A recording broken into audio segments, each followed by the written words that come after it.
6,000 ಜನರನ್ನ ಮನೆಗೆ ಕಳುಹಿಸೋದಕ್ಕೆ ಮುಂದಾಗಿದೆ ಮೈಕ್ರೋಸಾಫ್ಟ್ ಕಂಪನಿ.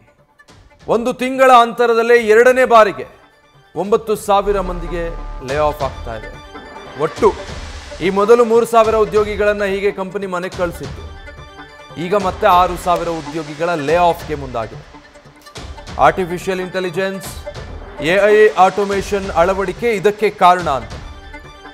ಸೊ 4% ಉದ್ಯೋಗಿಗಳನ್ನ ಮೈಕ್ರೋಸಾಫ್ಟ್ ಸಂಸ್ಥೆ ತೆಗೆದುಹಾಕೋದಕ್ಕೆ ಮುಂದಾಗಿದೆ. ಇತ್ತೀಚೆಗೆ ಪ್ರಮುಖ ಕಂಪನಿಗಳಲ್ಲಿ ಹೊಸ ನೇಮಕಾತಿ ಕೂಡ ಸ್ಥಗಿತ ಆಗಿದೆ. ಫ್ರೆಷರ್ ಇಂಜಿನಿಯರ್ಗಳಿಗೆ ಕೆಲಸ ಸಿಗದೆ ಯುವಕರು ಕಂಗಾಲಾಗಿದ್ದಾರೆ.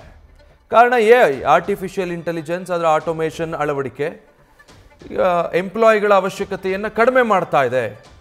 ಅಷ್ಟು ಉದ್ಯೋಗಿಗಳು ಬೇಡ, ಮಾಡ್ತಾ ಇದ್ದಂಥ ಕೆಲಸವನ್ನು ಈಗ ಆರ್ಟಿಫಿಷಿಯಲ್ ಇಂಟೆಲಿಜೆನ್ಸ್ ಆ ಟೂಲ್ಸ್ಗಳು ಮಾಡುತ್ತೆ. ಹೀಗಾಗಿ 4% ತನ್ನ ಉದ್ಯೋಗಿಗಳನ್ನು ಕಡಿತಗೊಳಿಸೋದಕ್ಕೆ ಮೈಕ್ರೋಸಾಫ್ಟ್ ಸಂಸ್ಥೆ ಮುಂದಾಗಿದೆ.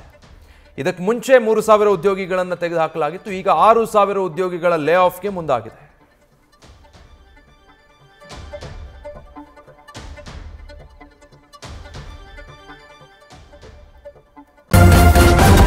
ನ್ಯೂಸ್ ಫಸ್ಟ್, ನಿರ್ಭೀತಿಯಿಂದ ನಿಮ್ಮ ಪರವಾಗಿ.